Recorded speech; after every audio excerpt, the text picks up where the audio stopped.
kapatid ko na magpa-test. May malaking tent sa gilid ng bawat ospital actually. Kung saan ginagawa ang test. May 4 na steps ito, yung COVID testing process. Step 1 is mag-fill up ka ng form. Step 2, basic medical check-up, which is your temperature, medical history, your name, your details will be asked.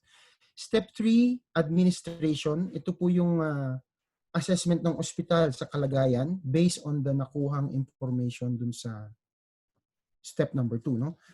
Yung step 3 po, na-rule out po yung aking kapatid sa symptoms niya.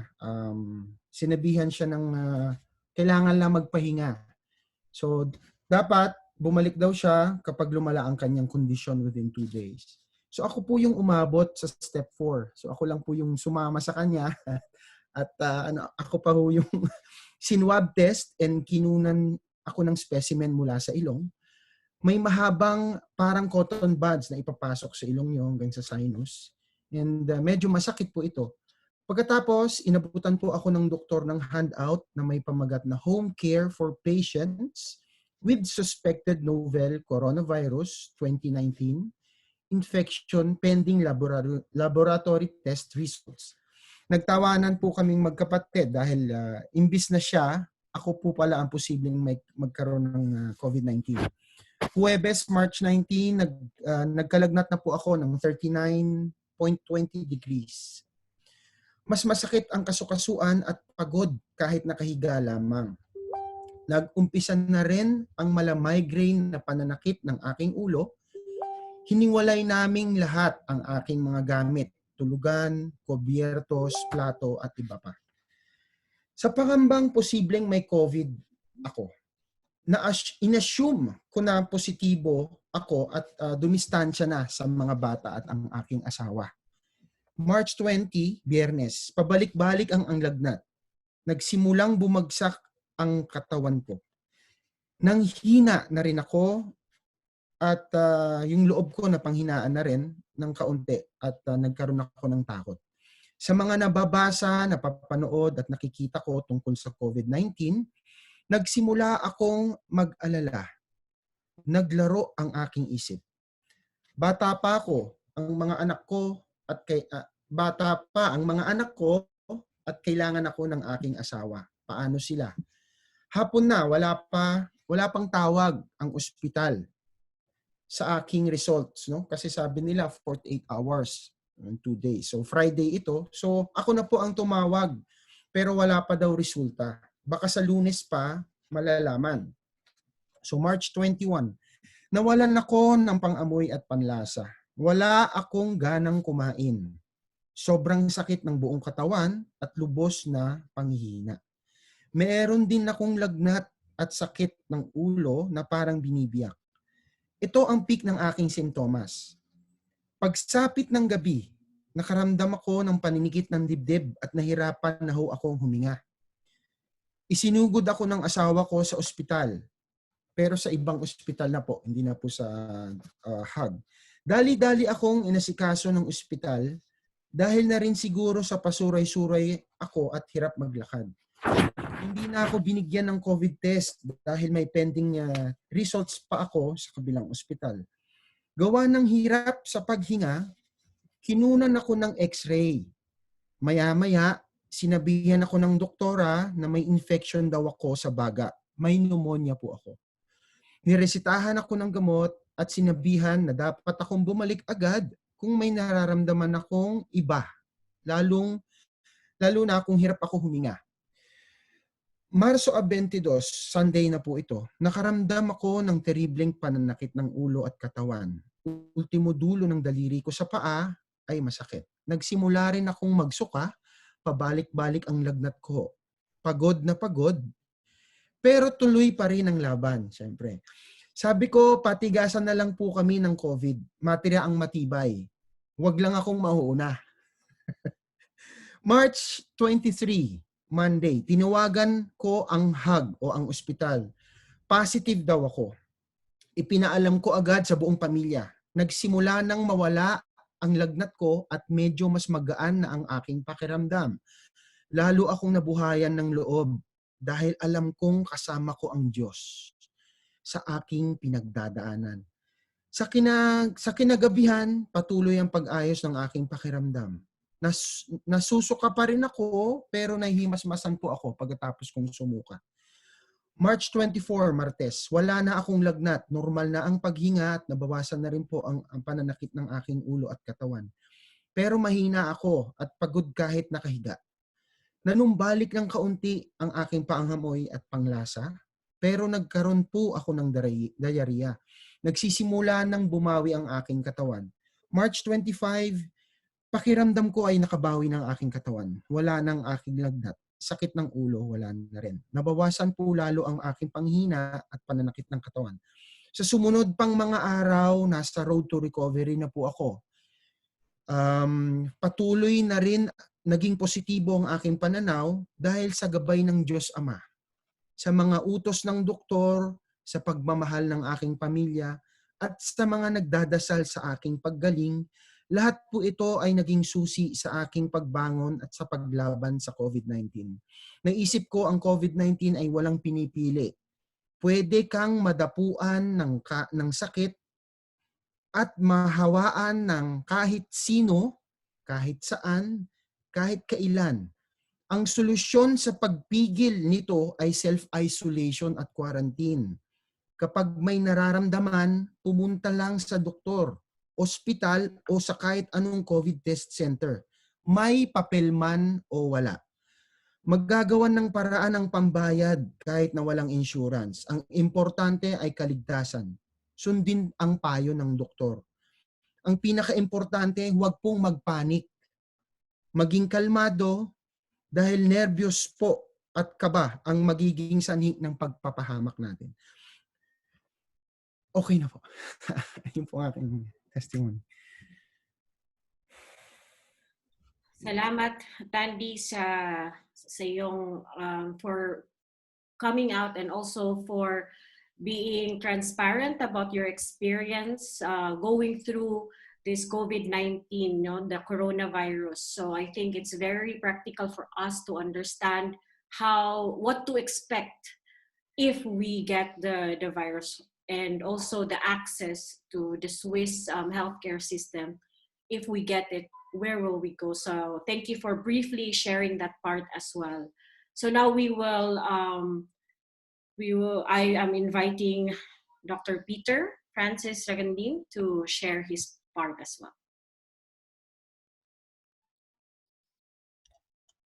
Okay po. So magandang hapon po sa lahat. Sandali. May nakikita niyo po ba yung naka-share na slides? Opo, nakikita po namin. Okay. So ako po si Peter mula po sa Universidad ng Pilipinas ng Maynila. Nilagay ko na rin po yung email address ko para dun sa mga may gustong katanungan. Ang sasabihin ko lang po ay tungkol sa sintomas at maliit na ay kaunting impormasyon patungkol sa virus. Ang COVID po, ang talagang tawag po natin sa sakit ay COVID-19. Ang virus po na nagkukos ng COVID-19 ay tinatawag po nating SARS-CoV-2 or Severe Acute Respiratory Syndrome Coronavirus 2. It's caused by coronavirus, a very known respiratory pathogen that is usually common during winter. In fact, pag inubo, sinipon ang isang tao, noon kadalasan coronavirus yun. Pero hindi po natin kadalasan na ospital. Ngayon, ang coronavirus ay naging sanhi na rin ng ibang epidemya. Kung maaalala nyo, yung SARS-CoV dati na nagmula rin sa China at yung MERS-CoV na nagmula sa Middle East. Ngayon, paano po naililipat ang sakit na coronavirus? Kadalas ang standard po ngayon na kaalaman ay droplet infection. In short, kapag meron po tayong nakasalamuhan na may ubo, may sipon, napahiran tayo ng sipon o kung anong bodily fluid from the respiratory mucosa, doon po nalilipat yung sakit. Nasabi rin po na meron fomite infection. Ano po yung fomite? Ito po yung mga laway o maaaring virus na napunta po sa kutsara, tinidor o kaya kung sa lamesa o kung saang nahawakan na maaari din pong mag-cause ng sakit, cause ng infection, okay? Ngayon, may katanungan, airborne infection po ba ang SARS? Sa ngayon po, hindi. Hindi po tanggap ang pagiging airborne infection niya, although may mga pag-aaral na nagsasabing maaari nga po itong airborne infection. Pero sa ngayon po, ang main mode of... Ngayon, maaring may marinig pa kayo na maaring sexually transmitted, maaring may kung ano-ano pang other ways of transmission. Pero tatandaan po natin na droplet at fomite infection ang kadalasang way of transmission. At very important ito sa i-discuss ng mga kasunod ko kung paano maiwasan ang virus. Ngayon, ano po yung kadalasang mararamdaman natin? 14 days ang sinasabing incubation period. Ano po yung incubation period? Ito po ay yung oras magmula sa nakuha mo yung virus hanggang sa ikaw ay mag-manifest ng iyong sintomas. Kadalasan po 4 to 5 days after acquiring the virus, magmamanifest po kayo ng symptom.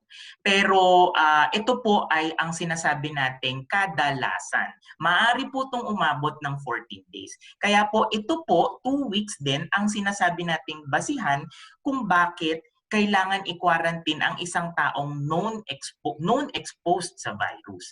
Kasi kapag ang isang tao nag-manifest within 14 days, maaari po itong nakakuha ng COVID magmula sa isang exposure. Naintindihan po? Okay. Now, sino ang nakakapag-transmit sa virus? Ito po ang totoo. Symptomatic o yung may mga ubot-sipon ang mas nakaka-transmit ng virus. Ngunit, nakita rin na pati asymptomatic or yung mga walang simptomas maaari ring mag-transmit. Okay? So, totoo po na parehas mag-transmit. Pero ang mas iiwasan natin ay ang mga taong may ubot-sipon na nag-manifest ng coronavirus. Majority po ng disease, 81% or 80%. Ilan po ba tayo ngayon dito? Sabihin, kung tayo po ngayon ay 20, kasabihin natin 80 lahat tayo magkaroon ng coronavirus, wag naman. Sabihin natin 80% lang po sa atin talaga ay magkakaroon ng mild disease. Okay? Ang severe disease will manifest 14% only. Ang severe disease po, ito po yung kadalasang na-hospital o nagmamanifest ng difficulty of breathing. Kasama po doon si Sir Tandy. Doon sa 40, minalas na 14%. Kasi kadalasan po, mild symptom lang po yan. Lagnat, sipon, gano'n, ubo. At ang kamalas-malasan na 5%, ito po yung magkakaroon ng critical illness. Okay? Ngayon, maaaring ito po ang pinaka-importanting slide na ma-share ko ngayong hapon na ito. Ang pinaka-common po talaga na manifestation niya ay fever, which is found in 99% according to the biggest study sa Wuhan, China na nagkaroon ng outbreak nga. 99% will manifest with fever. Kaso lang mapapansin mo, kakaiba kasi si Sir Tandy po ay nag-manifest with fatigue or sakit ng katawan, fatigue, anorexia, and myalgia. Okay? Hindi po, medyo kakaiba pero hindi po naiiba. Okay? Kasama po siya dun sa sinasabi nating spectrum of syndrome. Pero mapapansin nyo rin, si Sir Tandy ay nagkaroon din ng fever actually. Okay? Sir Tandy, nagkaroon po ba kayo ng dry cough? Nagkaroon po ba kayo ng cough and o hindi? Opo, meron po. Pero meron din. Sa isang araw, 3 beses lang ako nagka-cough. Pero dry po siya. Opo. Okay. Okay. So, importante itong makita kasi ang entry point po kadalasan ng testing natin ay fever, dry cough, or difficulty of breathing with an exposure, with an area na known to have COVID. So sa Geneva po, pag nagkaroon kayo ng ganitong 3 sintomas na hindi maipapaliwanag ng ibang sakit, kayo po ay magiging candidate for testing. Actually, pati rin naman sa Pilipinas ganyan. Okay? Hindi po lahat tinetest kasi pag ikaw po ay may lagnat, pero nahihirapan ding umihi, baka po UTI yun. Kung kayo po ay may dry cough pero may allergy naman talaga kayo at talagang nagkakaroon ng cough, hindi rin po candidate for testing po yung ganun. Pero kung kayo po ay nagkaroon ng biglaang lagnat, dry cough, at hindi may palawanag ng iba pang sakit, maaari po kayong maging candidate for testing at maaari po talagang maging COVID. Lalo na sa sitwasyon natin ngayon, nakalat ang sakit. Ngayon, ito po, high-risk group, ito po yung babantayan natin. Kasi, according to studies na pag-alaman po sa mga pag-aaral, na itong mga taong ito, kung kayo po ay may sakit sa puso, may high blood, kung kayo po ay may diabetes, kung kayo po ay may chronic lung disease na sinasabi, yung pag parating naninigarilyo, tapos nagde-develop ng COPD, yun po yung chronic lung disease. Kung kayo po ay may cancer or nag-undergo ng chemotherapy, chronic kidney disease, or pagpalya ng bato, and obesity that is more than 30. Okay? Ito po yung tinatawag natin, medyo morbid obesity na, more than 30 na BMI. Ito po yung most likely magde-develop ng critical illness. Okay? Ito po yung kadalasang minamalas na napupunta sa critical illness. Sir Tandy, kayo po ba may kabilang sa isa sa mga ito sa high risk? Cardiovascular, diabetes, hypertension. Wala po. Wala naman. Pre-existing condition. Okay. I'm healthy. Pero, So, ano po yung, sige, go ahead. Hindi. Yun lang po yung binabantayan natin. Kasi kapag ito pong mga taong ito ay nagkaroon ng COVID, sila po kadalasan yung nagdedelikado. Okay? So, hanggang dun lang po. Maraming salamat. Kung may karagdagan pa kayong katanungan, maaari nyo pong tanungin. And yung ibang mga kasamahan ko po ay magpapaliwanag kung paano po may iwasan yung sakit. Thank you po. Salamat, Dr. Peter, for the information. And as again, marami na po tayong mga questions na nakikita dito sa ating chat box. We will address them once all the speakers have finished their presentation. And welcome to those who just joined in while we have already started. This is again this is an initiative of Ugnayang, Bayan, Switzerland, also with the University of the Philippines Alumni Association in Geneva. So welcome again to this Talakayan. Maayong gabi, maayong magandang gabi sa ating lahat. And we will continue with the presentations from our speakers. And after that, we still have 3 more. And then we will proceed with the question and answers. Continue to post your questions in our chat box. And then we will address this after. Okay, so we will now give the space to Dr. Dante Salvador. Hello, magandang hapon po sa lahat. Na naimbag nga malam kada kayo amin. And in Moray, maupay nga kulop sa mga marunong magwaray dyan. So again, ako po si Dante. My friends call me DS. On my end, wala po akong PowerPoint, but I will only share some tips or some information, tips on where to get information. This time of pandemic of COVID-19, ang dami po natin anxieties, ano mangyayari, ano yung dapat natin gawin, saan tayo dapat kumuha ng information na trustworthy. And so actually, that's probably the reason why we are all here, kasi we want to hear from our colleagues and our fellow Filipinos, that people we can trust, kung paano tayo mag-respond sa current situation. Now, many of us may not have very good access sa medical information or sa health facility. And so, nagre-resort tayo minsan to getting information kung saan natin makukuha pinakamadali. Wala pong problema doon, but kailangan lang maging cautious tayo kung saan natin kinukuha ang information. Kasi sometimes, even people who are trustworthy, even well-meaning people can sometimes, post in social media, for example, information that pwedeng hindi talaga nakakatulong, or pwede pang mas makasama. My point is, I want to share some information which is accessible to us, para at least ma-allay yung ibang fears natin, mabawasan yung pagkakaba natin. If we have so many other questions regarding coronavirus, it's good to have, meron tayong access sa information na maintindihan natin at pwede tayong makapagtanong. For example, one of which is of course yung FB group na na ginawa natin. Also, at iba pang mga FB groups, I will post groups dun sa chat group.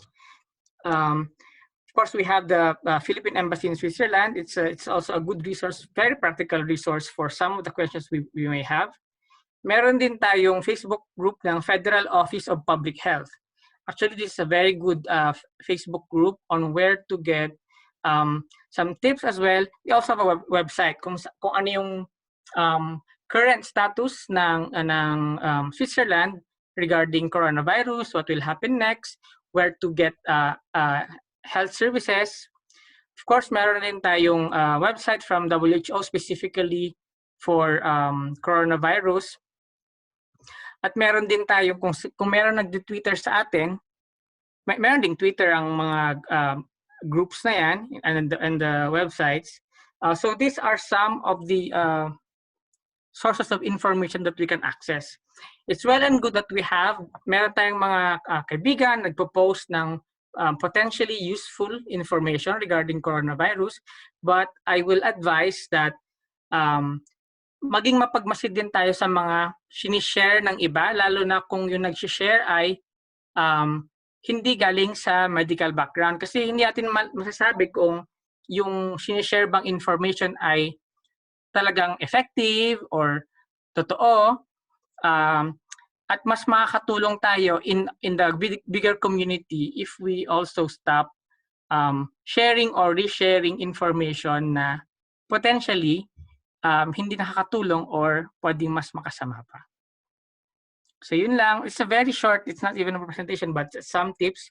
I think some of the topics later, malaking overlap. May mga overlap dito sa sasabihin ng aking classmate na si Dr. Robert. He will talk about the next topic, which is myths surrounding coronavirus.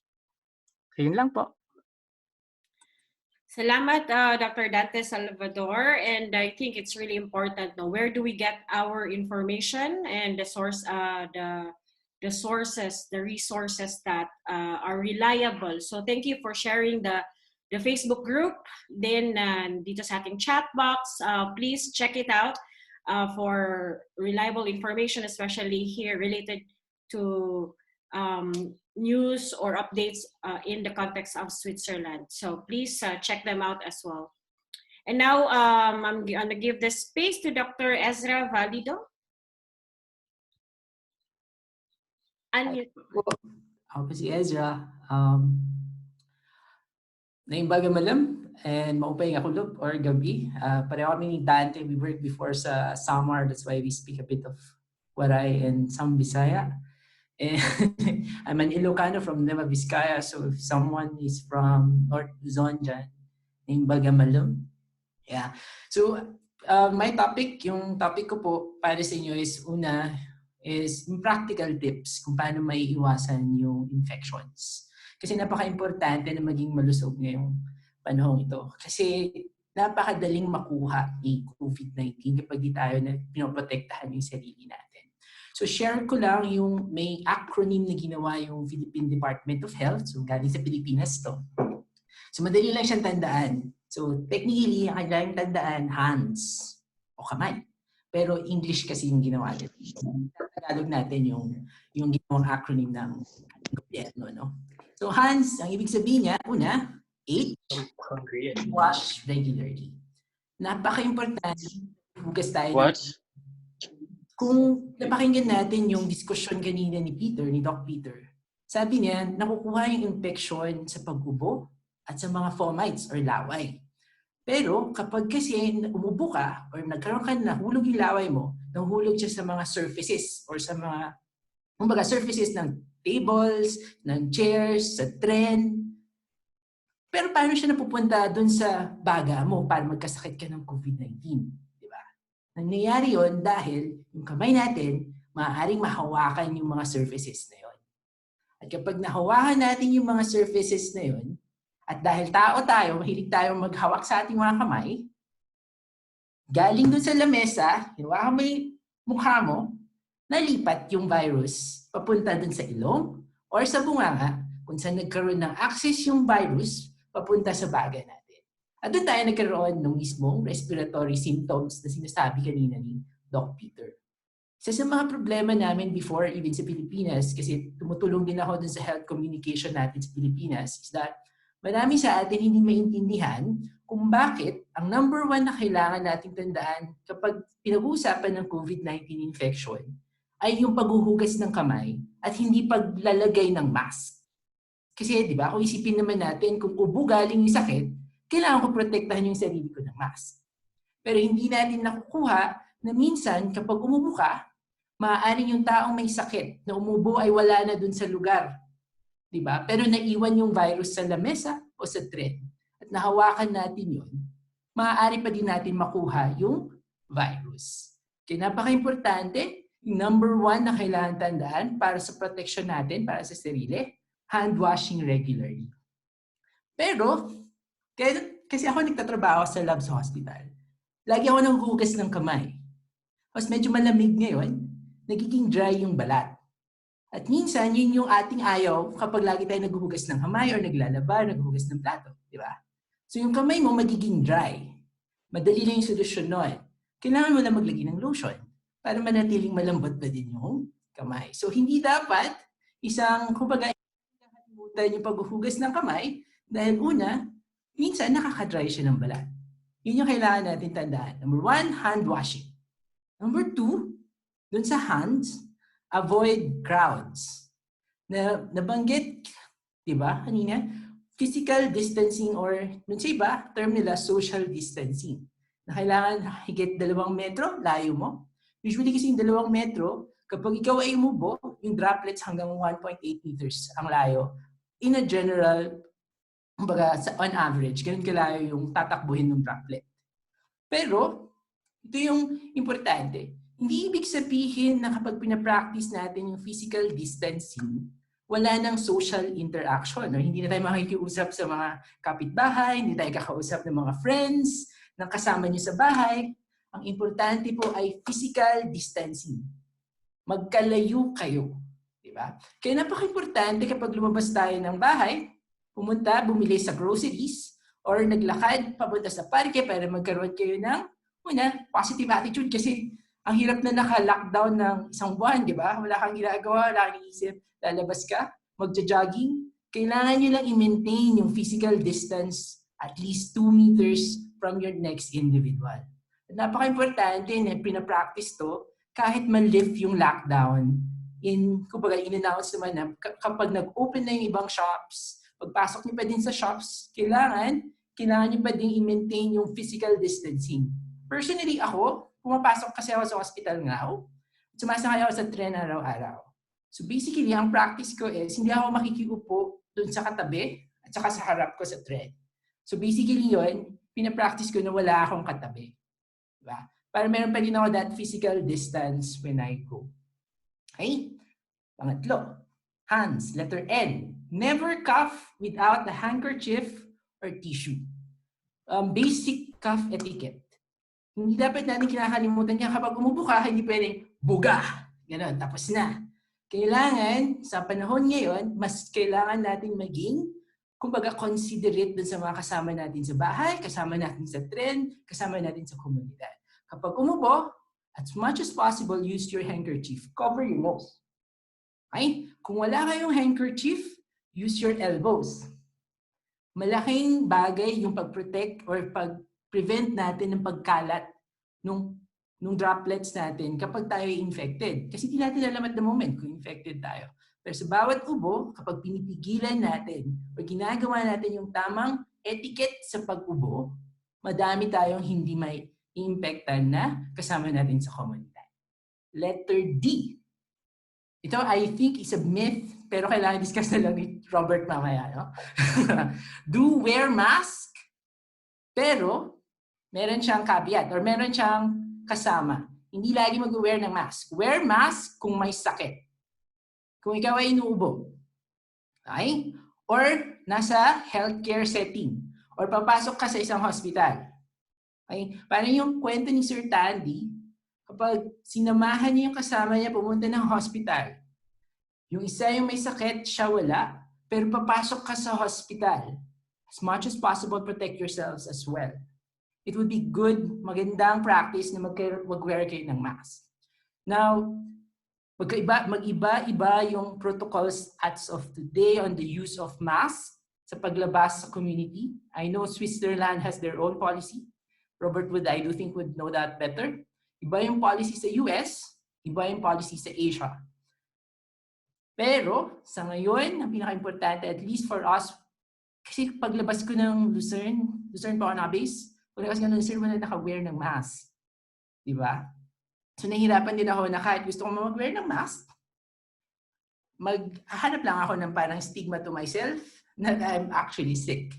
And ayaw din natin yun, na may stigmatize kayo sa pag-wear nyo ng mask. Kaya napaka-importante na gawin natin na mag-wear na kayo ng mask kapag may sakit or papasok kayo sa mga healthcare areas. And lastly, seek early consult. That's yun yung S. I know may hotline sa Switzerland kapag meron kang sintomas, tatawagan mo yun. Napaka-importante na tumawag muna. Kasi minsan, tuturuan din kayo kung paano yung symptoms mo ba ay parang COVID or yung symptoms mo ay hindi.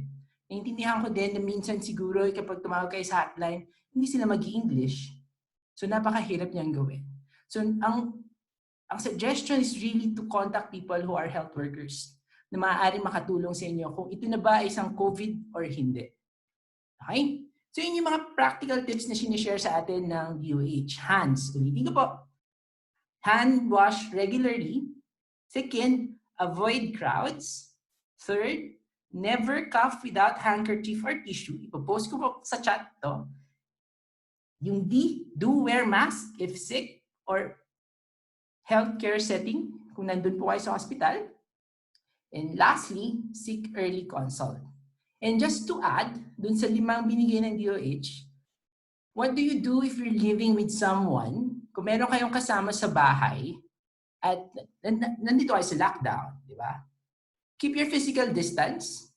Mahirap i-maintain kung maliit yung lugar. Pero, kapag na-infect kasi yung isa, malamang na-infect ka din. Yung sintomas mo ay maaaring hindi siya hindi lumabas. Pwede kang asymptomatic, yun yung tawag nila. Pero so long as hindi ka naman may sakit, hindi mo naman kaya pumunta ng hospital. Pwede ka magpagaling sa bahay. If living with another individual who is sick, kaya sabi kanina, quarantine for 14 days. Kasi yun yung recommendations natin at the moment. Pero, kung hindi siya kakayanin, di ba? Self-isolation siya.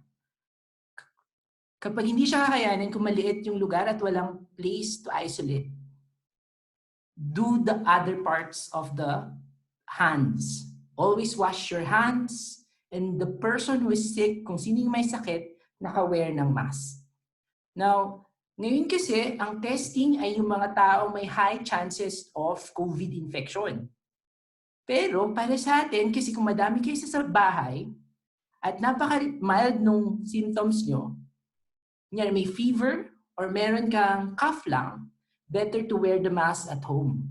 Para maprotektahan nyo yung mga kasama nyo sa bahay.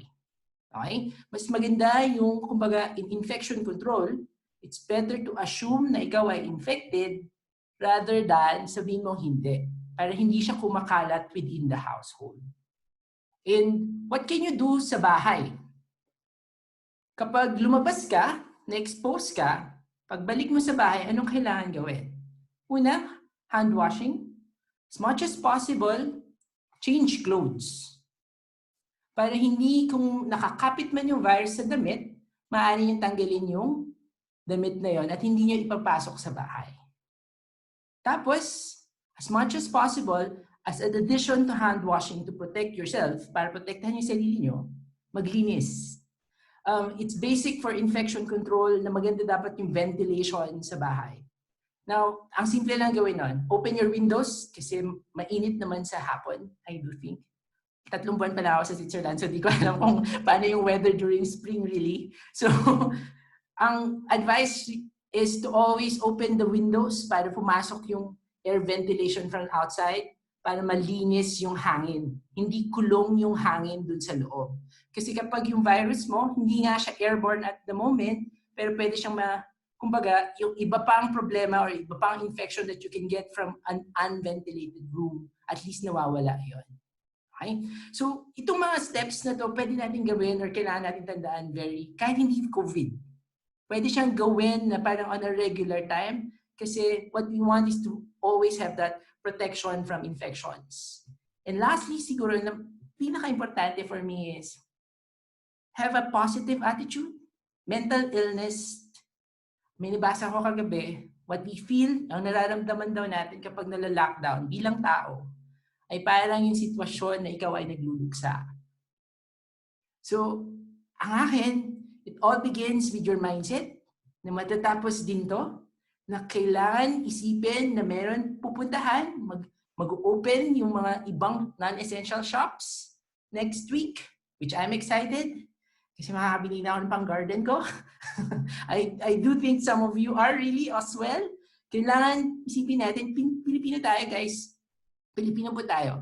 And yung pagiging masayahin, ibalik natin. Kasi yun nakakatulong siya with our own mindset.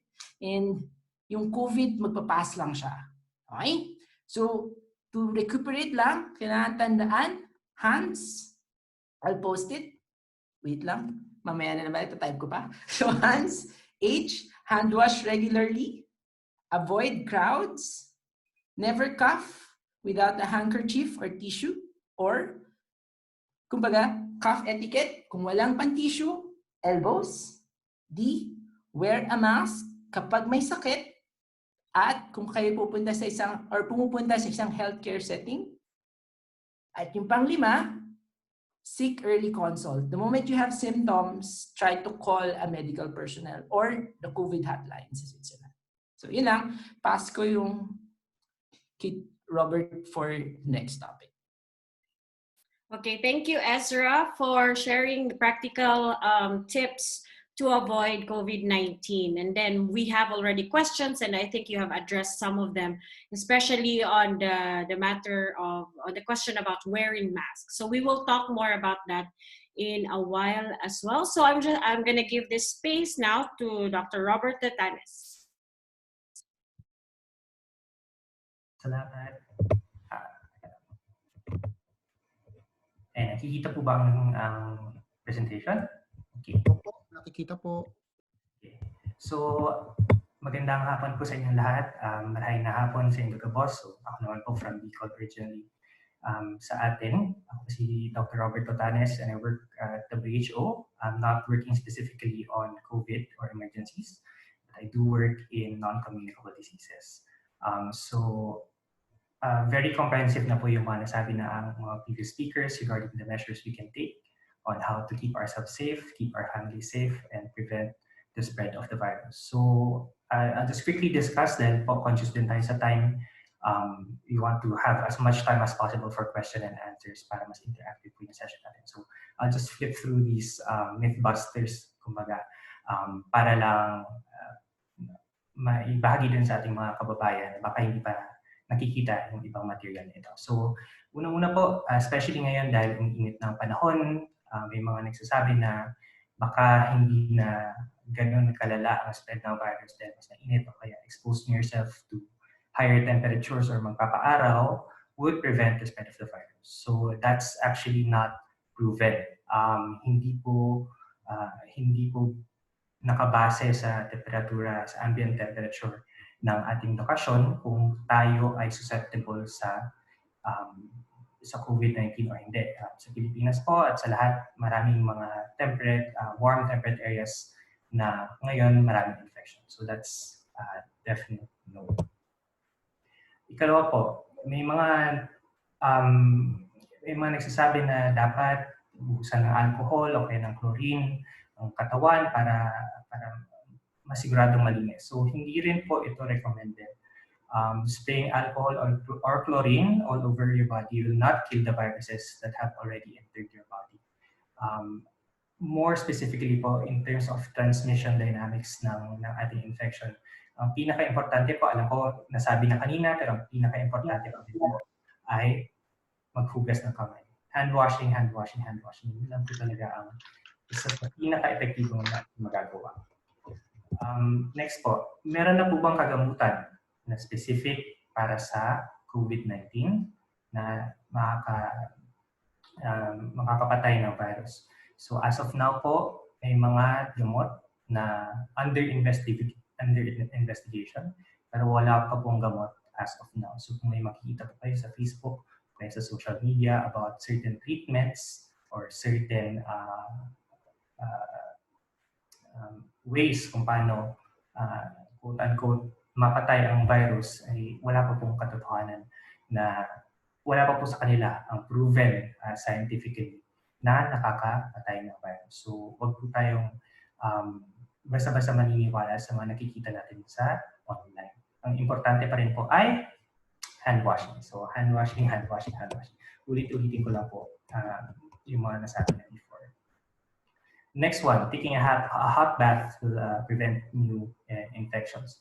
So kung pareho din po sa pag-spray ng alcohol o ng chlorine sa inyong katawan, kahit po sobrang init ng bath niyo, kung maligo gusto niyo maligo with a very warm temperature, it's not a guarantee or it hasn't been proven to work against COVID-19. Next, so napag-usapan na po natin kanina yung masks. Touch na po ni Ezra yung suot ng masks in public. Pero paano naman po kung if you're wearing rubber gloves, mas epektiba po ba ito sa pag-prevent ng COVID? So ang sagot po dyan, hindi po. Regularly washing your bare hands, mas effective pa rin po. Kung regularly naghugas kayo ng kamay or kung meron kayong alcohol or hand sanitizer na accessible sa inyo, if you use that more frequently, mas malaki po ang protection na ma-offer nito kaysa sa rubber gloves. So kahit po naka-rubber gloves kayo, if kung dirty, kung madumi naman po yung surface na mahahawakan ninyo, magkakos pa rin po ito ng infection. Especially if you have that mindset na kung naka-gloves ka, mas pwede kang mag-touch ng ibang surfaces. Ito po ay mas delikado kasi baka inisip niya mas safe ka pero nahawakan mo pala yung ibang parte ng katawan mo and then hindi pa naghugasan ng kamay. And then that can also lead to more infection. So po sa ngayon, the new normal, kung naririnig niyo po sa balita, ano po ba ang new normal na ating ma-expect? So given the COVID-19, it's still safest to avoid physical contact with me. So hindi na po muna tayo mag-shake hands, kaya mag-hug, pwede na pong wave, a nod, or a bowing, or ginagawa ng mga Philippine Airlines attendants. Hinawakan yung puso at tapos nagbabaw. Sa ngayon po, iwasan po natin yung physical contact sa isa't isa para na rin maiwasan ang pag-spread ng virus. Meron pa po akong ibang slides tungkol sa quarantine isolation, pero siguro po isi-skip ko na lang ito at I'll stop here para mas interactive na po yung ating session. So back to you, Joy. Just let us know kung which specific questions you need to answer. Salamat. Okay, thank you so much, Robert, for also giving us information, yung mga mythbusters, no, that we read a lot in social media, and sometimes we repost them and believing that these are the facts, but then we have to really filter our information and then investigate if these are the real facts. And thank you for giving us from the perspective of the World Health Organization. So we have several questions already sa ating mga speakers. So we will divide it we will take it 3 topics per per round of questions para hindi naman kayo ma-overwhelm ang ating mga speakers. So for the first set of questions, there are questions actually addressed to the Philippine mission. Maybe we can address that in later on. But one is the question about actually when this safe measure after lifting the lockdown, for April 27 rather.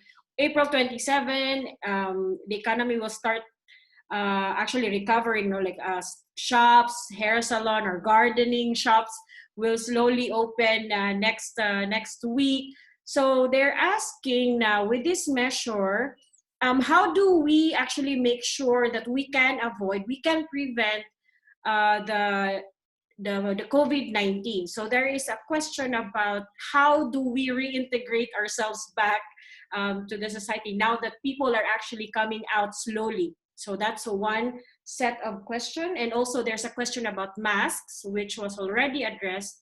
But you can also add about wearing masks now that more people are out. Should we be wearing masks or not? And how about cotton masks? What is the, how reliable is a cotton mask?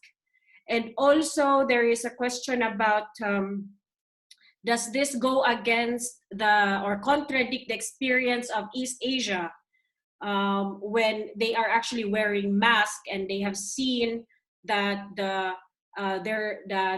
cases of infection has slowed down given that people are wearing masks when they are outside.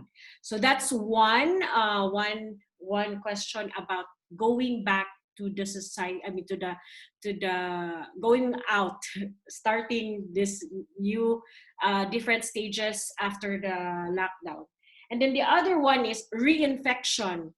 Is it possible for those who already got infected, survived COVID-19, like example Tandy, to be reinfected with COVID-19? Is that possible? So that let's answer those that first set of questions first, and then we go to the next. Okay, so for me, my perspective in it is that you just have to do what has been said on the hands. You just follow it still and respect the social or physical distancing. And to the question to the mask, the empirical data on the mask po, yung nakabase sa datos. Ang nakalagay doon, hindi malinaw kung nakakatulong ba or nakaka-prevent talaga yung mask or paggamit ng mask. Pero sa observation ngayon sa COVID-19, kasama dun sa observation, epidemiological observations, even sa SARS na nangyari sa East Asian countries like Japan, China, Taiwan, and even Singapore, they would consider that sometimes East Asian, is that the mask wearing parang nag-prevent yung spread. That comes from a general observation, did not come from a actual study on epidemiology at the moment. Bakit natin sinasabi na, bakit sa US, CDC, nagsabi na everyone should wear mask dahil dun sa nakitang observation na yun. Pero dito sa Europa, hindi siya nire-recommend, and I do think, Robert, even WHO does not recommend wearing of mask in public at the moment, is that may pangangailangan yung paggamit ng mask sa mga hospitals at the moment. Na kapag lahat ay gagamit ng mask, mauubos yung supply na maaaring dapat ginagamit ng ating mga health workers. So, iniiwasan natin yung shift ng ating supply na napupunta sa general public na dapat napupunta dun sa hospital. Kasi dun sa hospital, mas kailangan nila ngayon yung mga mask. Kasi madaming may sakit na may malala. Okay? Kaya ganun yung sitwasyon ngayon, bagamat madaming bansa, even sa East Asia, even sa US, yung paggamit ng mask sa public is recommended, pero dahil sa sitwasyon na meron tayo ngayon, kung saan nagkukulang yung hindi sapat, yung number of masks para sa lahat, inuuna natin na binibigay siya sa mga health worker at hindi na sa rekomendasyon na lahat ay gumamit ng mask unless ikaw ay may sakit or nagtatrabaho sa isang hospital. Yun po yung dahilan, yung pagkakaiba or parang magkaiba yung ginagawa natin dito sa Europa sa ginagawa sa Asia at ginagawa dun sa US. Yun po yung kwento ng mask. As to the mask, I do think Robert would have better answers in terms of WHO standards on it. Salamat, Ezra. So from WHO's perspective, nga po nabanggit na hindi po nire-recommenda na magsuot ng masks kung wala pong sakit. Pero hindi rin naman po ibig sabihin na kung meron kayong access sa masks, kung meron naman po kayong cotton masks, or if you have ways of finding supply of masks without hampering the supply overall, that you cannot wear masks. Kumbaga, it's one of those sobrang debatable pa, very hot debate all over the world. I-reiterate ko na rin po yung sinabi ni Ezra na yung mga studies po sa East Asian countries, while merong seeming correlation, it hasn't been proven to be a cause and effect thing. Hindi po natin alam kung dahil ba sa ibang factors, dahil ba mas malakas ang health system nila, dahil mas masugid sila mag-contact tracing, masugid sila mag-isolate. Baka yun yung mas maging dahilan kung yun yung mas dahilan kung bakit mas mababa ang cases sa kanila. Nevertheless po, kung sa palagay po ninyo na mas komportable kayo na magsuot ng masks, hindi rin naman po namin sinasabi na huwag kayong magsuot ng masks. Nasa sa inyo po yan. Ang payo lang po namin, ang pinaka-payo actually is kahit magsuot ka ng masks, kung gusto kong mag-decide ka na magsuot ng masks, dapat tama po yung pagsuot. May mga materials po tayo dito. So dapat iwasan po ang paghawak dun sa harap ng mask. Kung ito ay medyo basa na, palitan na po, itapon. And usually, and as always practice good hand hygiene. So yun po yung advice. Yun po ay for healthy people. So iba po kung kunyari, for example, in recent days, meron po isa sa inyo sa household na parang masama ang pakiramdam, may lagnat, o kaya para may maliit na ubo. Yun po ang isa sa mga sitwasyon, mga reasons na definitely dapat kailangan mag-wear ng mask, especially if you suspect COVID-19. So dito na rin papasok po yung iba nating recommendations na to self-quarantine if they're suspected COVID-19. And then kung if you can't get out of bed, yung mga nag-aalaga po sa inyo, yung mga kasama niyo sa bahay, kung papasok kayo sa same room, dapat po may mask. Ito po may sakit at well-ventilated po yung ating surroundings. So in terms of masks, yun na po muna yung, at least I'll stop there unless may pa pong questions. Meron po rin kanina tanong about reinfection and kung posible ba na ma-reinfect ang isang tao. So madaling sagot po dyan ay hindi pa po natin alam sa ngayon. Hindi natin alam kung bakit nagpa-positive ulit yung mga nag-negative na. So it's under investigation. Hindi po natin alam, baka naman yung pag-test, na huling test na pag-discharge sa kanila ay mali pala yung test na yung procedure ng pag-test, o kaya pangit pala yung sensitivity o yung test na nagamit. Kaya sa totoo, baka positive pa sila, pero hindi lang na-detect nung simula. And then nung nagpa-test ulit, baka nag-positive na. Pwede rin gumaling na yung person, bumaba na yung viral load, pero merong dormancy na tinatawag and then reactivate after. Ito pa yung iniimbestigahin pa rin sa ngayon, pero what is consistent or what is constant, hindi po nagbabago ang advice about hand washing, about physical distancing, about avoiding touching your face, and proper cough etiquette if you have. So maintain pa rin po yung advice na yun, kahit na nag-negative na yung ating patient. Siguro mag-a-add lang ako ng some info regarding pagsusuot ng mask, and also to address one of the more recent questions here. Paki-mention po na ang surgical mask ay hindi pwedeng gamitin ng isang buong araw. Tama po ba? Kung ito po ay yung mga disposable mask na usual na ginagamit, hindi po ina-advise na i-reuse ang ganitong klaseng mask kasi and also it goes with the reasons kung bakit hindi ina-advise na mag-mask ang healthy people kasi these sort of things or activities can result into false sense of security. If you don't know how to properly use mask, pwedeng nakamask ka, feeling mo invulnerable ka na, hindi ka na masyadong nagdi-distance sa tao, hindi ka na naghugas ng kamay mas frequently, na-compromise yung iba mong mga strategies to avoid COVID. Dahil lang meron kang mask na hindi rin naman tamang pagkakasuot. So ang point is, as much as possible, wag nating i-reuse yung mask, especially kung wala tayong proper facility to and even knowledge on how to use the mask properly. I mean, even health workers sometimes have some mistakes in using masks. What more sa mga non-health worker? So yun po.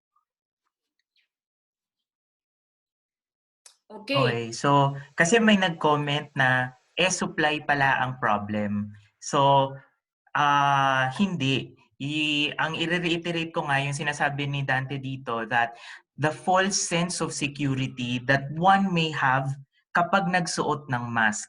And it also follows dun sa concept kung bakit hindi effective si gloves. Kasi baka inakala nyo na naka-gloves kayo, hindi na kayo mag-i-infect, which is false. Yung mga sinabi pa rin na hand washing, social distancing, and proper cough etiquette, yung mga yun pa rin dapat yung ating yun pa rin yung ating priority dapat. Now, when it comes to reinfection, parati nating tatandaan na may mga sa 1,000 tao na maaaring ma-infect, iba-iba po ang kanilang response sa sakit. Hindi po lahat yan magde-develop ng antibodies. May 1% dyan na maaaring hindi mag-develop ng antibodies. Sila ba yung nagkasakit? Hindi pa natin alam. Are they unable to mount an immune system na parang mahina ba yung reaction nila? Ito ba ay bagong coronavirus? Ito ba ay maling testing tulad nga ni sinabi ni Rob? Hindi pa natin alam. But immunology, trust me on this, the basics of immunology tells us that once you got infected, you will never get the disease again. Okay? So sa ngayon, once nagkasakit ng coronavirus, tama ang test, maganda ang pangangatawa, hindi maganda pa, maganda ang immune response ng katawan, we expect that that person will never get infected. Ako nga, sa tingin ko, nagkakaroon lang ng misreporting or parang hindi naman misreporting but naha-highlight lang yung mga reinfected kasi hinahanap natin. But if you look at the overall spectrum, kung ilan ang na-test at nag-positive at gumaling, there might be thousands, no? But we are focusing on the very few people na nag-reinfect. That is actually somehow immunology-wise acceptable. Okay? Will it cause public health problem in the future? We don't know. Okay? That's also one thing na gusto kong i-highlight. This coronavirus too is very new. We are learning newer and newer things about the virus each day. So please keep yourselves updated then with the mga announcements ng government natin, and yun. Okay. Thank you so much for that first round of questions, no? And then so I think it's very clear, wash your hands, social or physical distancing, and also the coughing, the proper way to cough with the handkerchief, tissue, and also with your elbow. So I think that's very clear. So when we go back in this different phases of measures to relax this lockdown, I think we have to continue doing that. I think that's clear from all of our speakers. Thank you so much. The next round of questions, it's about medicines or taking in medicines. there's a question here na ito pong rules sa pag-inom ng painkiller, because they said, this person was asking na there has been some news na during this pandemic, people should not take painkiller. But how about those people who don't have the virus, the COVID-19? Can you still take in painkiller? So that's one. And then the other one, I think this will go to the also for the World Health Organization, kay Robert, is that there are so many suggestions now with the efficiency of drinking a lot of hot ginger with or without garlic, and then inhaling hot water vapor, gargling hot salted water, and then also like overdose of, maybe not overdose, but 1,000 milligrams per day of vitamin C. Do these things actually help in fighting COVID-19? So this is the second set of the questions. Okay, so I'll answer quickly lang. In terms of ginger, garlic, inhaling hot water vapor, or mega doses of vitamin C, categorically, all of these do not have any studies that prove their efficacy against COVID-19. So hindi po nila napapatay ang virus. Walang studies na nagpo-prove that. Pero of course, naintindihan po natin na sometimes some of these treatments or some of these behaviors can lead to, it can relieve some of the symptoms that you may have, upper respiratory symptoms.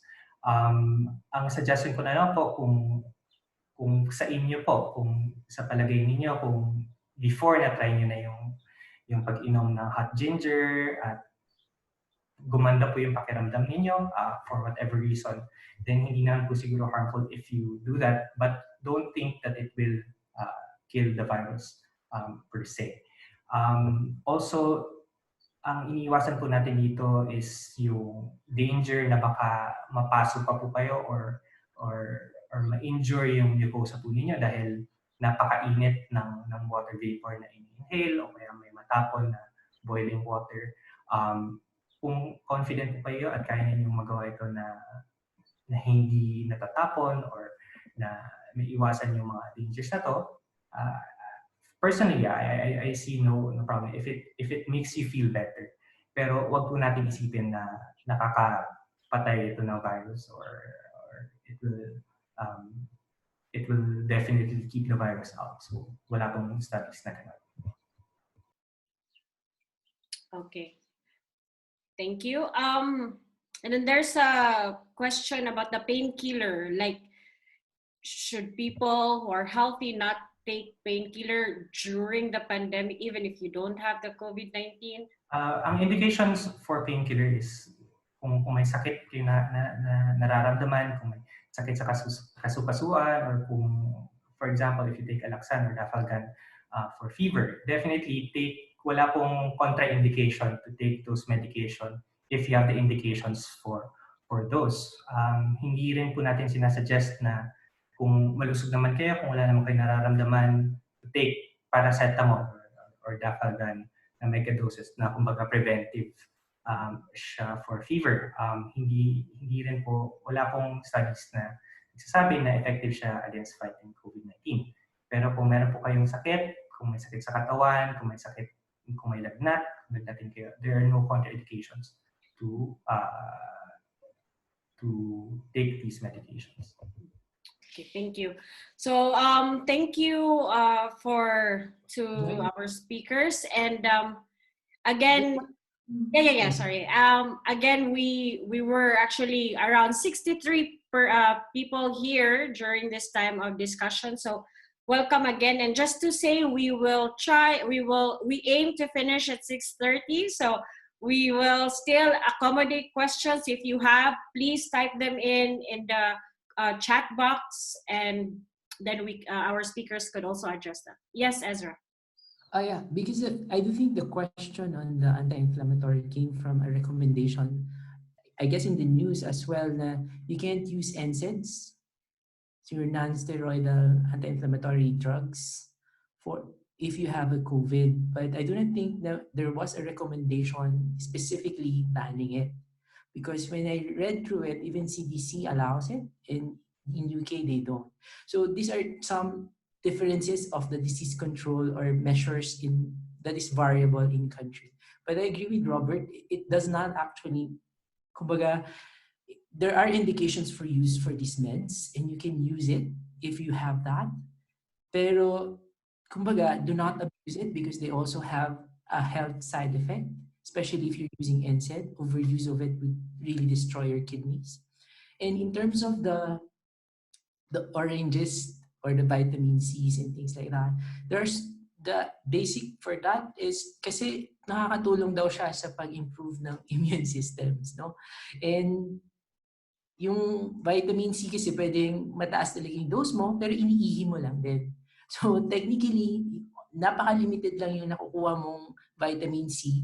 Kaya pag nag-overdose ka, iniihi mo lang din. So ang suggestion really is when you use vitamin C, use it at the right dose para ma-maximize mo yung value ng vitamin C that you're drinking. So yun lang, kasi alam ko na madami yung gumagamit ng above doses of vitamin C.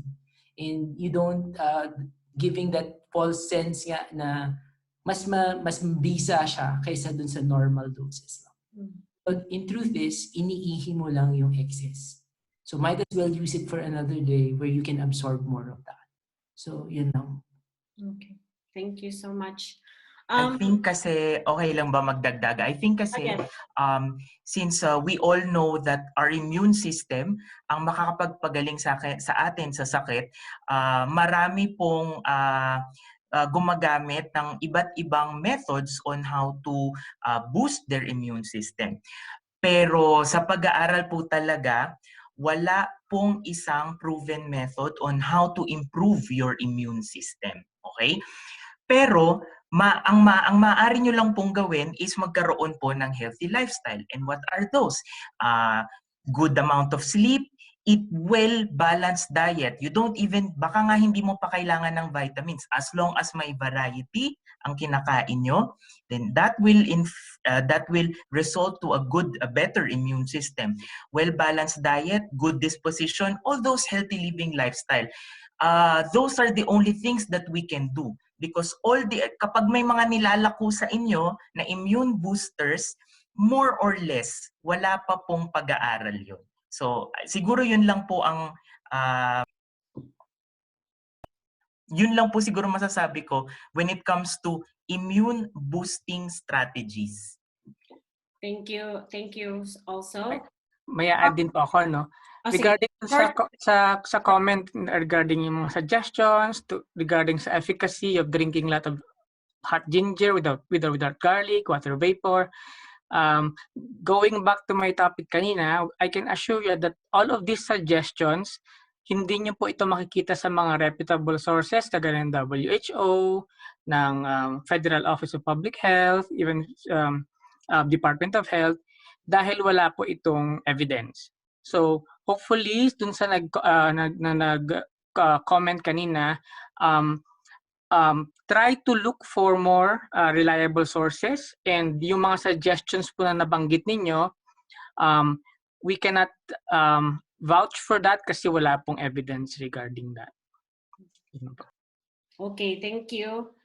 So ayun, Tandy mentioned this earlier also, and then there's been questions about this for those kababayans na in an informal economy, also those who don't have proper documentation here, how can they access, and if ever the government, or what are the ways they can access to actually be comfortable, to be confident, to ask questions, and also to go to the hospital to be tested, and also to protect the people that they live in. As we know, it is also a reality na some of our kababayans live, several of them live in one place.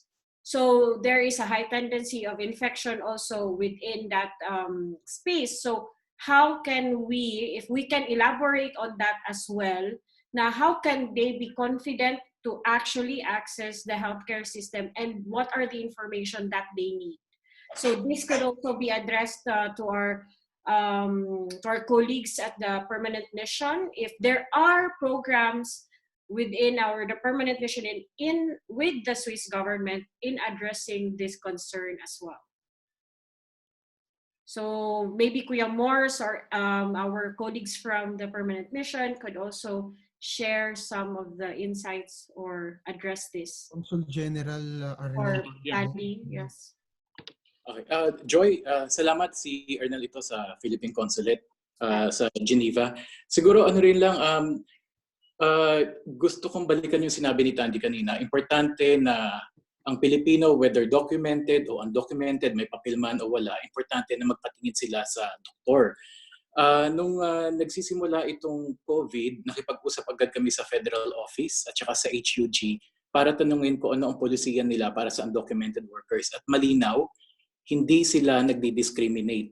May papel o wala, pwede silang pumunta, hindi sila isusumbong sa immigration. Dahil ang purpose nila ay tumulong sa kalusugan ng tao. So, hindi kailangan mangamba ng Pilipino kahit wala silang papel. Ang importante, matingnan sila. At yon ang concern ng doktor, yun ang concern ng ospital. Hindi ire-report ng ospital ang pangalan ng mga taong walang papel sa immigration. Gusto ko siguro na na malinaw yon para sa kaalaman din ng lahat. Ikalawa, pwedeng pumunta halimbawa ang undocumented workers sa CAMSCO, HUG CAMSCO. Marami na rin information available ito online para ito doon sa mga namumroblema. Halimbawa, hindi nila alam kung paano magbabayad dahil wala silang insurance. Pwede silang doon makipag-coordinate, no? HUG CAMSCO. Pwede rin silang lumapit sa amin para mabigyan namin ng tamang advice. But again, in general, kung may sakit yung tao, lalo na kapag yung sakit niya ay medyo severe na, importante na sumanggunin na siya sa doktor at huwag niyang isipin kung meron siyang papel o wala. Meron tayong mga kababayan na walang papel na nakapagpatingin na. So siguro, yun muna Joy, on my part. Salamat po for clarifying that part, and I think it's very important talaga kasi when it has sa ating mga speakers then they said that if you feel that you have the symptoms, don't hesitate to go and ask for help talaga and get tested kasi that's the first step. That's one of the primary steps to actually help yourself and the people that you are also living with against the COVID-19. So salamat po for clarifying on that area. Meron ding mga question, if I could ask some of our speakers who can answer the questions also sa chat.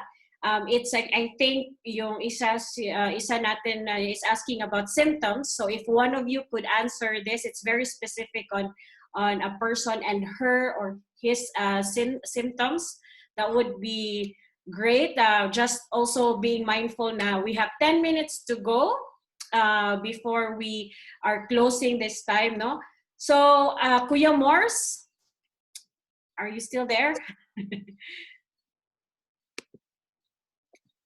Kuya Morse, you can unmute yourself. I can unmute you, and then I'll give it. Ma'am Joy? Yes, narinig niyo ako? May nagsabing may nagre-relapse o may yung mga nagkaroon at naka-recover, nagkakaroon po ulit.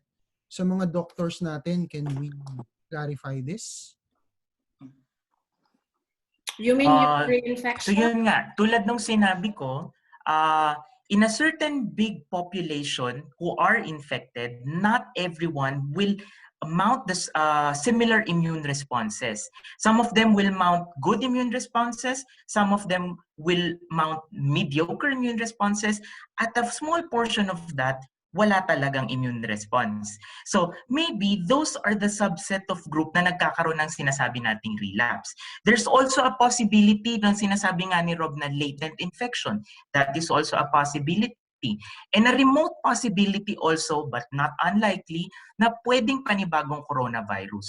Is this of a public health significance? Hindi pa natin alam. But the basic rule in immunology is that once you are infected infected with coronavirus, you can never get coronavirus again. Then again, baka mali rin, baka then I might get corrected next month, next week, o baka tomorrow. So we'll see. Okay, thanks. Sir Arnel, since nandito naman na po kayo, may tanong din po about emergency to go back home. Is there something that the consulate or the embassy is arranging a repatriation flight for those Filipinos who need to go home for emergency purposes? Okay, salamat Joy. Kasalukuyan kaming gumagawa ng survey ngayon para malaman kung anong klaseng arrangements ang pwede namin gawin kung kailangan namin gawin. So ang suggestion ko po doon sa piniikot namin na email address tungkol sa repatriation, magpadala na po agad sila ng pangalan nila, ng contact information at saka ng detalye. Dahil kapag nabuo na po yung buong picture, kumbaga, isa-isa po namin tatawagan lahat ng nag-email para malaman kung ano yung magandang plano moving forward. Sa ngayon po kasi wala pang flights na lumalabas ng Switzerland. And I understand yung nagtatanong pertains to a particular emergency.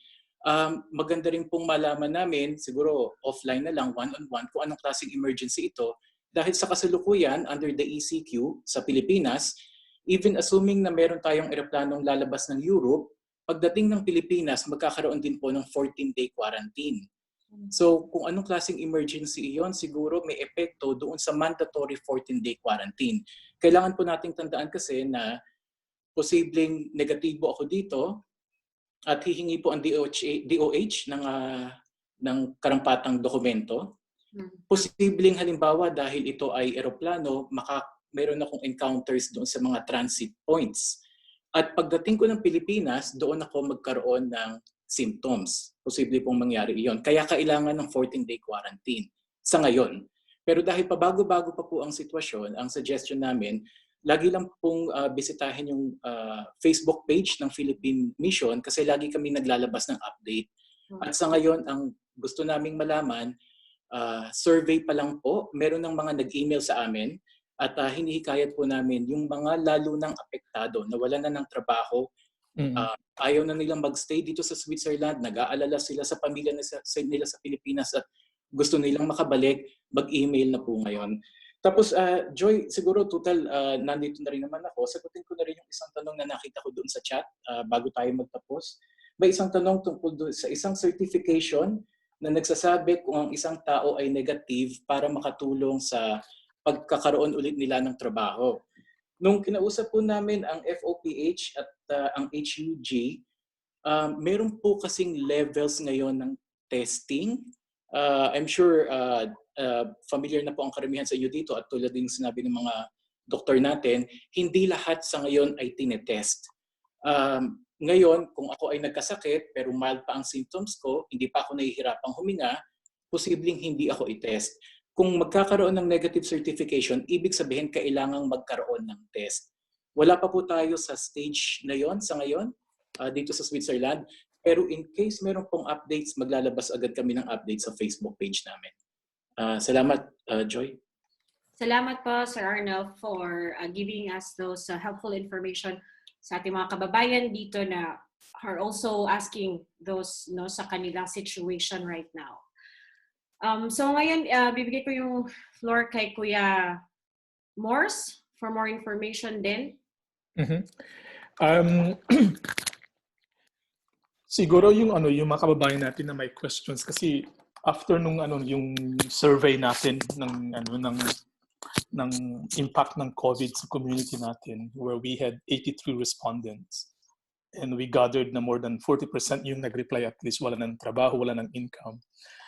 UB board is currently discussing we already set aside an emergency loan fund na pwede i-access ng mga kababayan natin lalong-lalo na para tugunan yung mga hindi pwedeng, yung walang pambayad ng apartment. Kasi yun yung inilagay nila na pinaka-concerning sa kanila.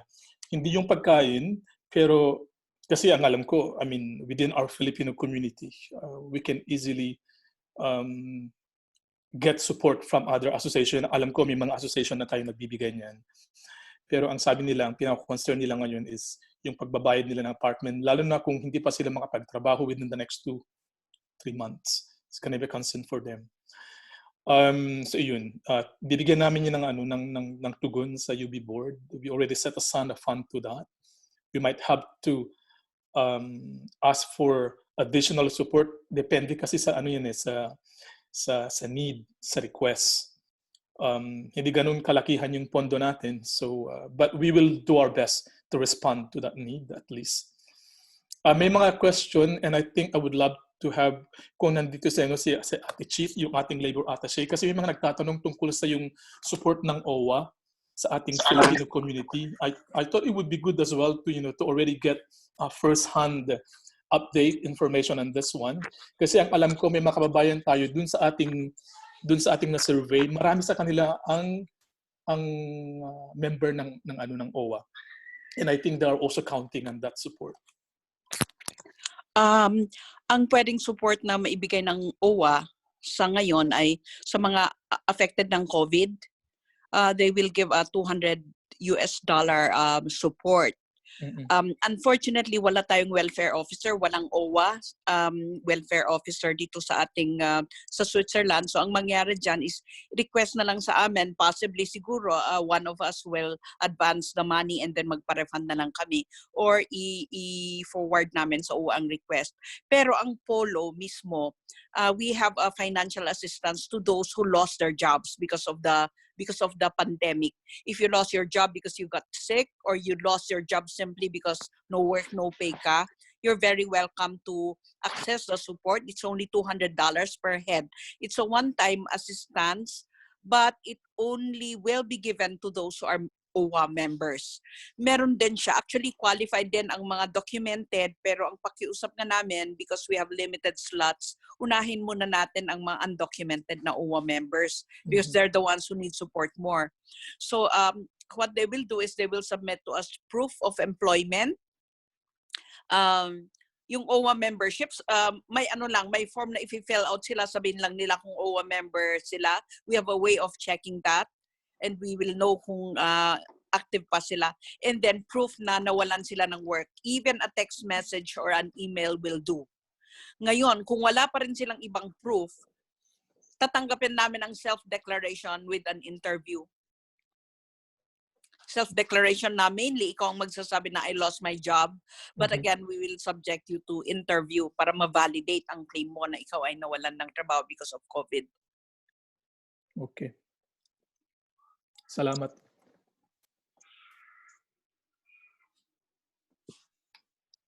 Okay, salamat po for that information then from our from the permanent mission on the side of OWA, and for those who are with the COVID-19 as well. So ngayon it's already 6:30 p.m. As of Geneva time. And I think we still have, if you don't mind, we'll just extend maximum of 10 minutes just to address one or 2 or 3 questions more. And then we will wrap this time and then close. Okay? Because we respect your time also.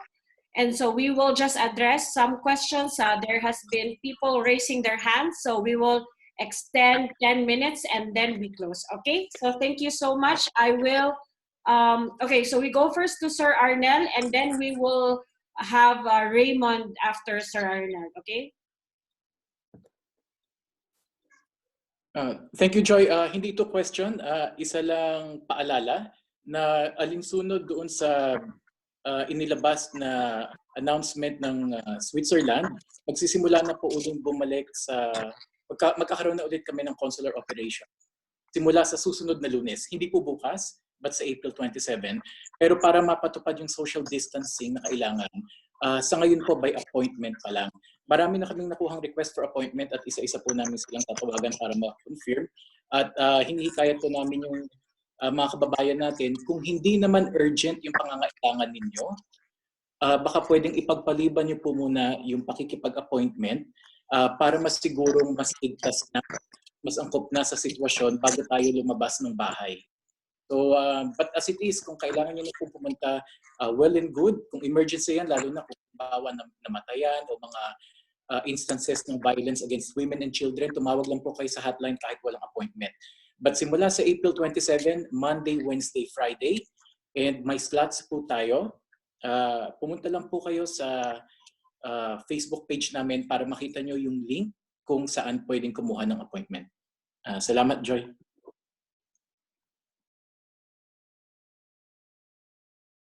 Ma'am Joy, naka-mute ka po. Salamat po, Sir Arnel. Okay, Raymond, please go ahead. Salamat unang-una Ms. Joy sa inyo at sa Ugnayang Bayan sa pag-organize ng ganitong meeting. Napaka-useful at very interesting. Gusto ko lang po sa ating mga doctors na kung pwedeng na bigyan ng konting explanation sa tamang paggamit po ng mga mask, chirurgical mask. Like for example, meron siyang may mga dapat lang pwedeng hawakan sa chirurgical mask. At saka marami kasing gumagamit ng surgical mask na na sa pang-araw-araw at saka kung hanggang ilang oras natin siya pwedeng gamitin sa ating face, pati din po sa paano din po yung paggamit ng N95 mask kasi hindi tayo pwedeng gagamit na lang ng mask kung tayo ay may mga sigurong problema sa kalusugan, especially sa respiratory, di ba? Hindi ko alam kung pwedeng i-clarify lang ng mga team doctors. Pangalawa po, just for your information, sa mga nangangailangan po ng tulong, financially, sa mga undocumented, tumawag lang po sila sa Caritas dahil ang Caritas po ay nakatanggap po ng malaking tulong mula sa San Libanor. Yun po ay nasa Facebook event, sa Facebook naman po ng Barangay Geneva po ang contact number po ng Caritas po. At tapos po para po kay Conjen Arnel, Conjen, maaari po bang mag-ano kayo ng mga simple steps kung pong gagawin ng mga kababayan natin kung sila po ay positibo po na may coronavirus. Kasi po may sitwasyon tayo ngayon sa community, nalaman ko lang po kahapon sa isang apartment po na may isang kusina, isang kwarto, 6 po ang nandoon at 4 po ang positibo. Tapos po sabi ng isang ating na-contact ko, pinapapasok na daw siya ng amo niya this week. Sabi ko, unang-una, hindi ka pwedeng pumasok at sabihin sa amo mo yung sitwasyon dahil kung ikaw hindi pa positibo pero kasama kanila, normally sama-sama kayo magka-quarantine. So siguro po para kay Conjen, maganda magkaroon ulit ng panibagong advisory, just a reminder. Tapos present lang po yung few steps what to do. Yun lang po. Salamat po. Salamat, Raymond. Kung ano din natin sa mga doctors natin, if you took notes of it, I'm also taking down notes. We can also answer some of these questions later then. We will allow one answer and then later on, we will actually send you the contact information of our speakers and itong mga health personal natin who can answer further questions and more personal questions and experiences nyo later on. So we will provide you information, okay? This is not the first and the last. So don't worry, kung may mga question kayo later on, you can contact them, you can address it to them personally as well. So let's accommodate one answer and then I will wrap it up, okay? Siguro, Joy, siguro sagutin ko na yung sa mask, sa proper wearing of mask. Ito po, may share po akong infographic mula sa WHO, mga do's and don'ts on how to wear a medical mask safely. So sa mga do's po, ang pinaka-importante, of course, hand washing before and after donning the mask. Always the colored side outside. Make sure na tama yung fit sa ilong and then sa sides na walang ganun kalaking gap and minimize gaps as much as possible. When you are wearing the mask, be conscious about touching your face.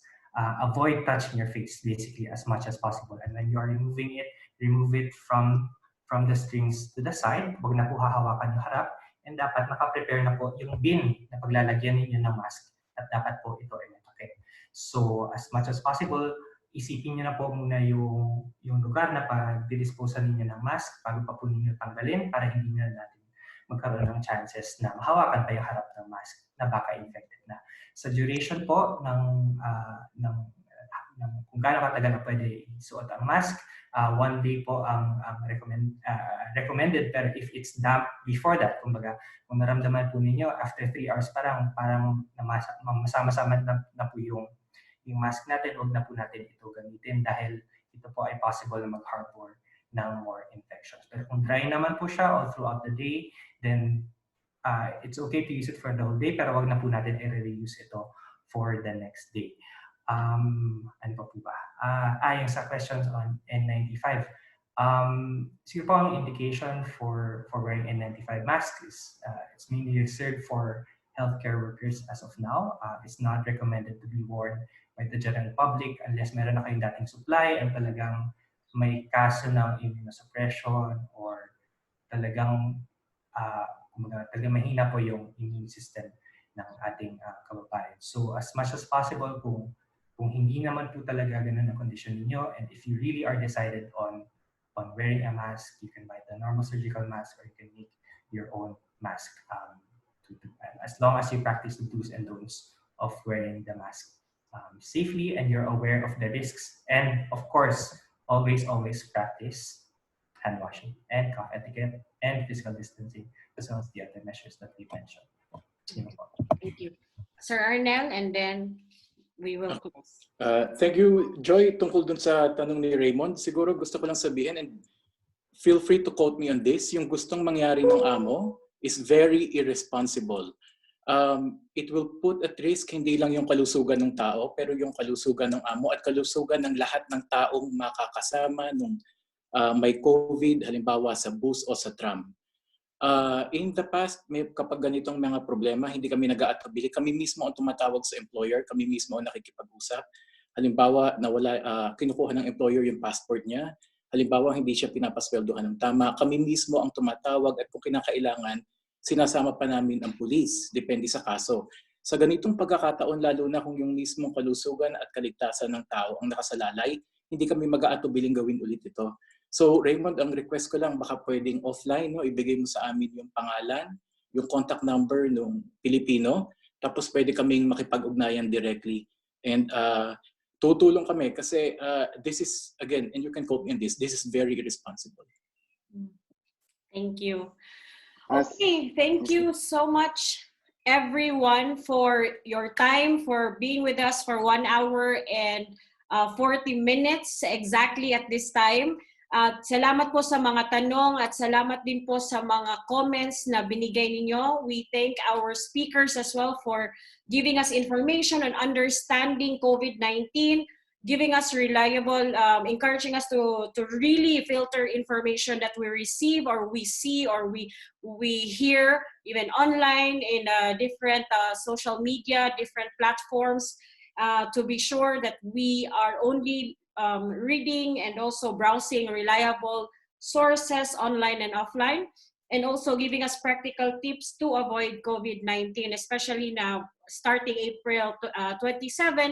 The country will slowly start opening shops. So mga tao, we are slowly going out, going back to the new normal, whatever this means, as we slowly go out. And these are very important information, and even the information and input from our permanent mission, from our attaché, and also from our consulate, for also giving us this practical information and helpline as well for our kababayans to reach out and to access. So salamat po for all your time.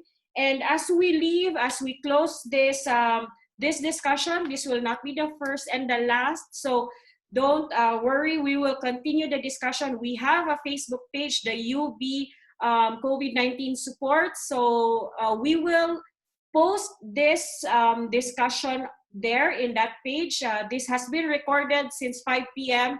So if you miss some information or presentations from the speakers, you will access them in the recorded version sa ating page, and you can share it with your networks as well. And the UB, Ugnayang, Bayan, Switzerland, will also send you information about the presentations that were given and the contact information, email, and phone numbers of our speakers, so you can direct your questions to them even after this talakayan. Okay, so we have a total of 64 participants during this time. Salamat po, maraming salamat for participating. Yay! And even if in-announce lang namin to last Friday, we still managed to get 63 Filipinos, kababayans, to join in this discussion. And we hope that we will have another round of discussion next time. So please send us also send UB your suggestion of what do we need our community here during this time. And salamat din sa testimony, of course, ni Tandy for being brave to come out and really share your story. No? So again, thank you, and have a wonderful week. Enjoy the rest of Sunday. Wash your hands. Always wash your hands. Physical distancing, don't forget. And you can still contact people online. Just make sure you have the 6 feet or 2 meters of distance as you go out. And cough properly with handkerchief tissue and with your elbows. And then with that, we can protect one another, protect ourselves, protect each other, and also practice healthy lifestyle, as it was also shared. No? If it's about drinking ginger, lemon, honey tea, if that helps with your health, please continue drinking and eating healthy food, exercise, sleeping well, to actually also be able to strengthen ourselves. And in case we get the virus, we will know now how to address it and where to get help. Okay, so thank you again. And hanggang sa susunod na ating talakayan, enjoy the rest of the week as well. And don't, I know you're all excited to go out on the 27th, but slowly, don't forget those tips, practical tips when you go out. Okay, so God bless you. And Kuya Morris, do you want to say something? Well, basically, as the president, and then we end the meeting. Well, just to say thank you to you for handling this session very well. And sa lahat ng mga kababayan natin, alam ko may mga kababayan tayo outside of Geneva. We have kababayan from Fribourg. Actually, somebody from Brussels nakisama rin sa atin kasi inopen natin siya publicly. May mga kababayan natin from the German speaking. All our doctors are actually based in Bern, except with Robert na nasa WHO. So maraming salamat sa inyong lahat. Zira is in Lucerne. You are in Lucerne. Yeah, that's true. Yeah. Esa is in Lucerne. So actually, we are covering the whole of Switzerland now. Actually, ito yung gusto nating gawin. Yung susunod, we would open up yung ating association sa buong Switzerland. So then, we can provide more services sa ating mga kababayan. Pwede po manawagan din? Yes. Please go ahead. Yeah. I will just like to remind everybody, malalampasan po natin ito. Okay? Tulong-tulong lang tayo sa info dissemination natin, sundin ang mga payo ng mga doctors natin na diniscuss kanina, and pinakamaganda, wag lang magpanik, no? Hindi po lahat ng nagkakaroon o na-infect namamatay agad. So may mga procedures and may mga dapat tayong gawin, may mga laws that will protect us, lalo na yung mga undocumented natin. Kuya Morse is there, help is there already. Just ask, no? Kasi hindi rin po namin malalaman kung sino po yung kailangan ng tulong kung hindi rin po kayo magsasabi po sa amin. Okay? Andito po kami para tumulong sa buong Pilipino. Kapit bisig po tayo, malalampasan natin to. Ilang buwan na lang. Paglit lang yan. Kaya yan. Pilipino tayo! Yes. Okay, yeah. Coming from a survivor, that's a very important message to all of us. So Just to add, yung medical support group natin, nandito sila. We will be providing their contact details. Antabayanan po natin yan sa ating UB Task Force. We are also putting a support group, psychosocial and well-being, including kung may problema tayo spiritually, pastoral care, we're trying to put that as well. So to cover the wholeness of our well-being sa ating kababayan. So maraming salamat ulit. Kita-kita tayo sa susunod na Zoom. Sige. Salamat. Bye Thanks, Joy. everyone. Thank you po. May God bless us and guide us always. Sige.